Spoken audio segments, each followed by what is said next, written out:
नमस्कार. मी अरविंद विठ्ठल कुलकर्णी. अधोरेखितचा आजचा विषय आहे सैनिक हो तुमच्यासाठी. मित्र हो, उद्या बलिप्रतिपदा आहे, परवा भाऊबीज आहे. हे दोन सण आपली वाट पाहत आहेत.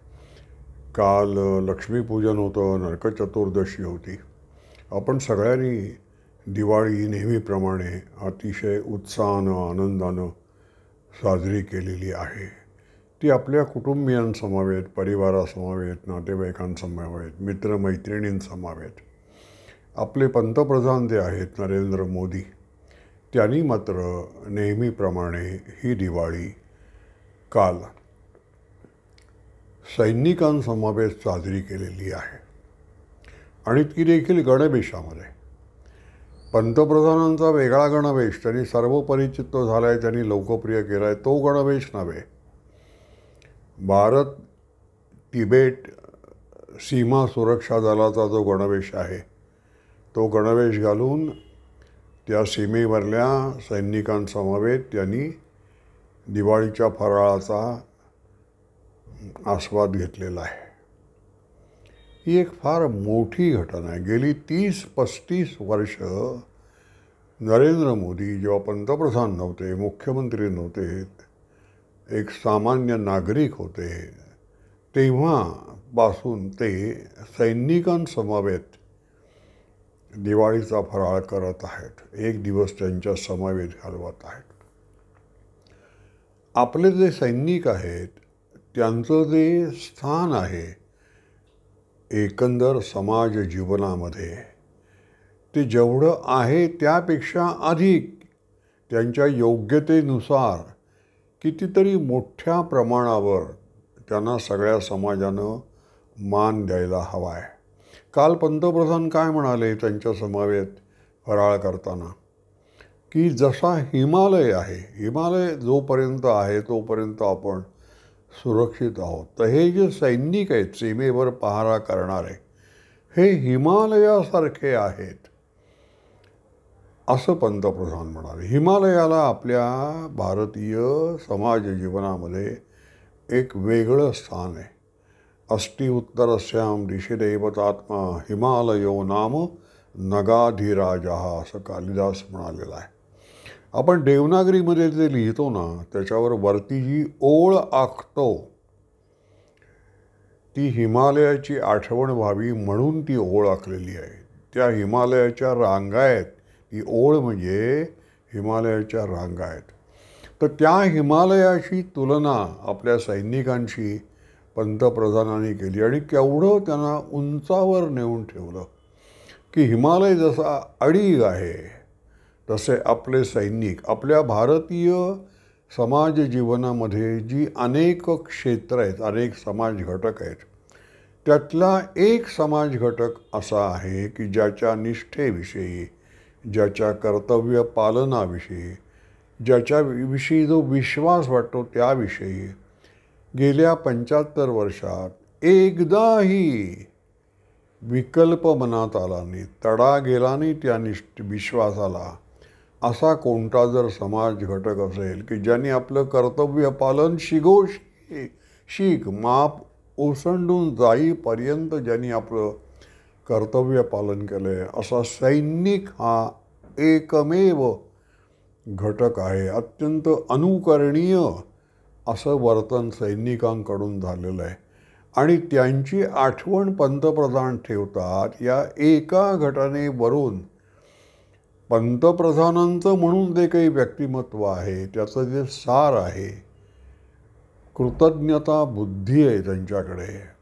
आपण घास रोज अडतो ओठी सैनिक हो तुमच्यासाठी असं म्हणतो, ते प्रत्यक्ष जीवनामध्ये पंतप्रधान आणून देत आहेत. पंतप्रधानांनी सैनिकांच्या कर्तव्य पालनाविषयी, आपण सगळे दिवाळी नातेवाईकांमध्ये साजरी करतो, पण सणाच्या दिवशी नातेवाईकांपासून दूर जाणं, दूर म्हणजे किती दूर, त्या याच्यावर सियाचेनवर जे पहारा करतात तिथे तर मनुष्य वस्तीसुद्धा नाही, नातेवाईक सोडा, पण जिवंत प्राणी कृमी कीटकसुद्धा तिथे दुर्मिळ आहेत.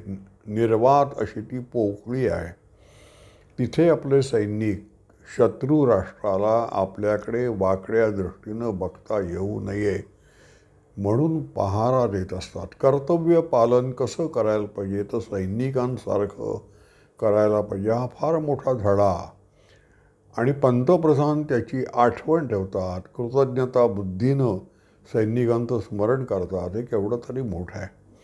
सैनिकांचं आपल्या जीवनात स्थान काय आहे ते पाहू आणि मग गेल्या स्वातंत्र्य लढ्यात सैनिकांना तो मान आपण दिला होता का ते पाहू.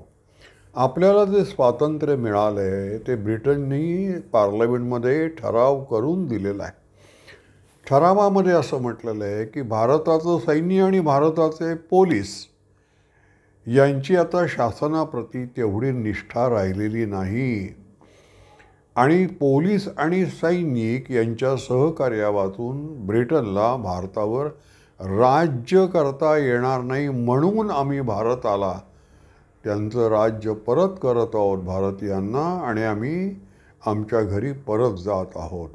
कुठेही अहिंसा पालनाचा व्रताचा उल्लेख या ठरावात नाही. या ठरावामध्ये सैनिक आणि पोलीस यांच्या निष्ठेविषयीचा उल्लेख आहे.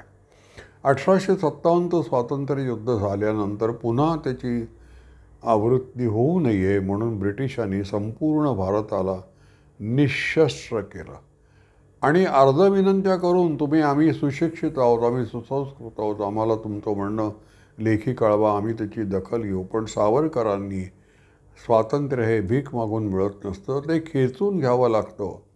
हा सिद्धांत लक्षात ठेवून सशस्त्र क्रांतीची परंपरा ब्रिटनमध्ये जाऊन उभी केली. सशस्त्र क्रांतीचं तत्त्वज्ञान निर्माण केलं, परंपरा निर्माण केली आणि नेताजी सुभाषचंद्र बोसांपर्यंत ती परंपरा चालवली. नेताजी सुभाषचंद्र बोस यांनी भारतातून पळून जाऊन जपानमध्ये एक स्वतंत्र सैन्य, आझाद हिंद सेना, स्वतंत्र सैन्य उभं केलं आणि त्या सैन्याच्या द्वारा भारतावर आक्रमण केलं. तर हे सैनिक जे आहेत त्यांची फार मोठी परंपरा नंतर या स्वातंत्र्य मिळाल्यानंतर सुद्धा आपल्यावर जेवढी म्हणून आक्रमणं झाली ती सगळी आक्रमणं सैनिकांनी परतवून लावलेली आहेत. एक चीनचं आक्रमण हा अपवाद आहे, पण त्याला कारण सैनिक शौर्यात कमी पडले असं नाही.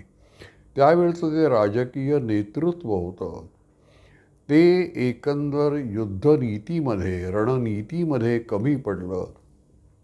युद्धाची उद्दिष्ट ठरवण्यामध्ये, युद्धाची सज्जता ठरवण्यामध्ये कमी पडलं. एरवी आपले सैनिक जे आहेत ते भारताचं अखंडत्व, भारताचं सार्वभौमत्व, भारताची एकात्मता, भारताची स्वतंत्रता अक्षुण्ण राखण्यामध्ये अत्यंत समर्थ असं सेनादल आपल्याला सुदैवानं मिळालेलं आहे.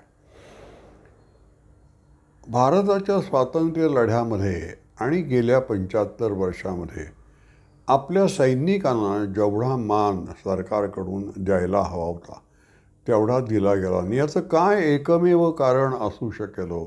याचं एकमेव कारण असं आहे की सैनिक हे मानवाचं सर्वोत्कृष्ट, सामर्थ्यशाली, सुसज्ज असं संघटन आहे आणि संघटन हे दुसऱ्यांनी संघटन केलं तर ते इस्लामला आवडत नाही, ते मुसलमानांना आवडत नाही.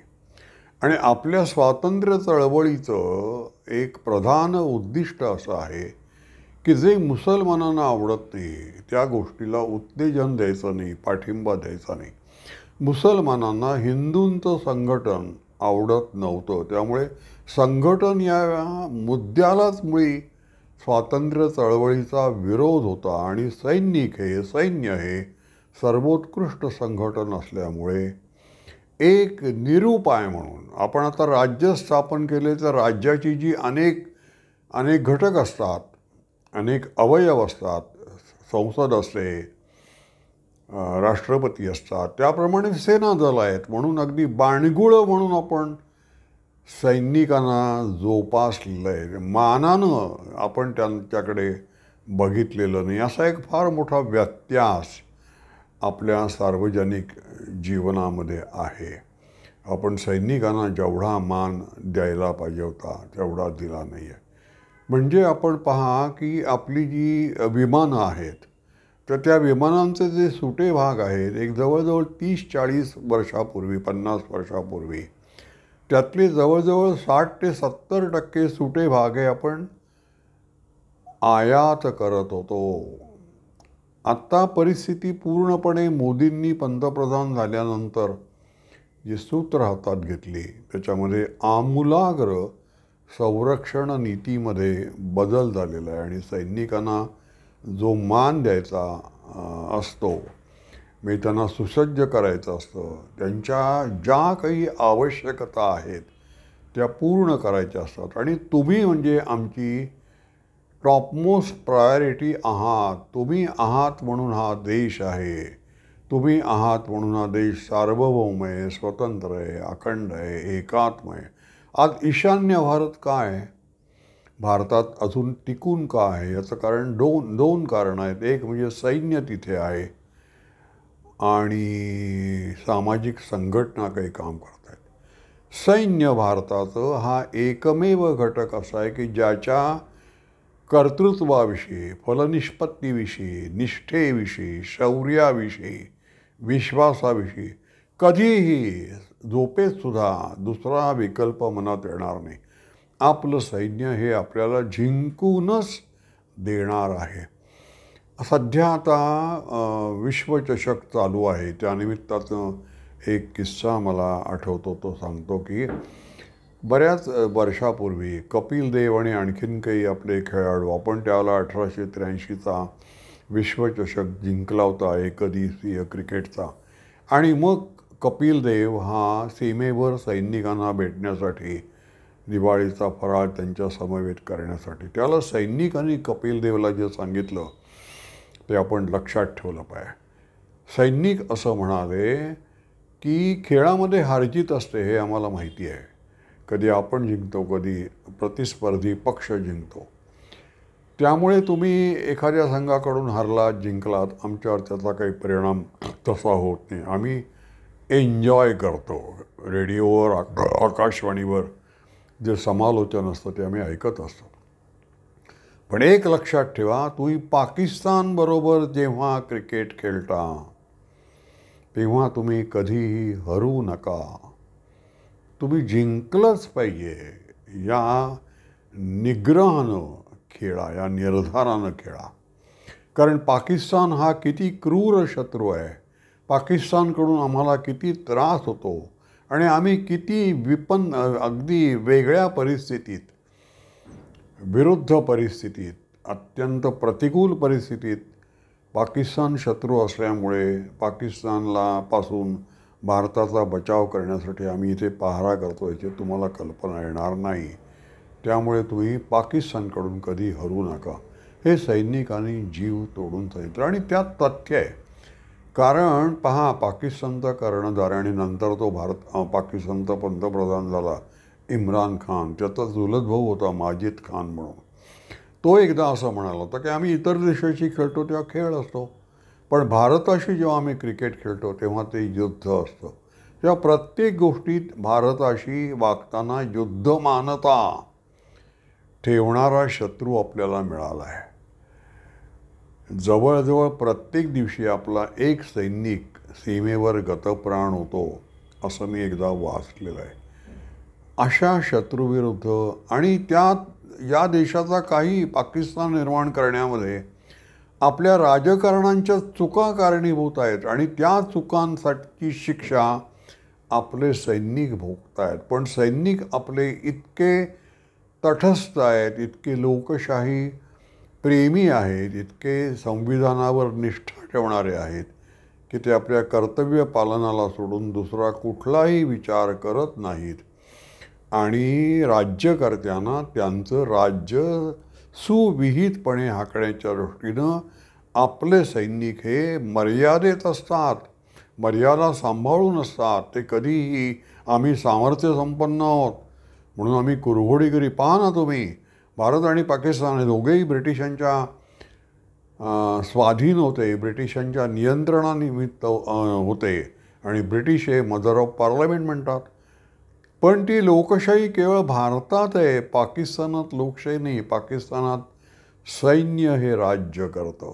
तर हा दोघांमधला फरक आहे. आपलं सैन्य हे आपल्या मर्यादा सांभाळून आहे पण सार्वजनिक जीवनामध्ये, पण शत्रूशी वागताना ते अमर्याद शौर्य दाखवू शकतात. हे जे तारतम्य आहे, हा जो समतोल आहे, ही जी तारेवरची कसरत आहे, ती आपल्या सैनिकांना समजलेली आहे आणि म्हणून सैनिक हे आपल्या नित्य स्मरणात असले पाहिजेत.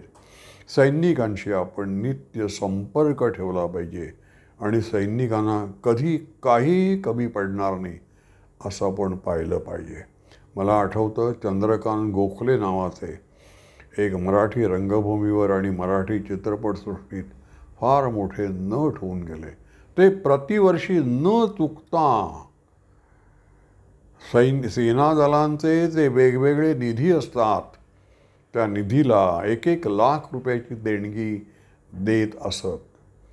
कृतज्ञता बुद्धी गोखल्यांमध्ये होती आणि ती ते अशा प्रकारे व्यक्त करत. त्यांचंच आपण अनुकरण केलं पाहिजे आणि सैनिकांना काहीही कमी पडणार नाही असं आपण पाहिलं पाहिजे. कारण आपल्यातला तो एकमेव घटक असा आहे की ज्याच्या विश्वासाविषयी आपल्या मनात कधीही दुसरं काही विकल्प येत नाही. आपण पूर्णपणे ज्यांच्यावर विसंबून राहू शकतो असे सैनिक आहेत. आणि त्या सैनिकांचं महत्त्व ओळखणारा पंतप्रधान आपल्याला भेटला आहे की जो दिवाळीमध्ये सैनिकांमध्ये जाऊन त्यांच्या समवेत गेली 30-35 वर्ष फराळ करतो आहे.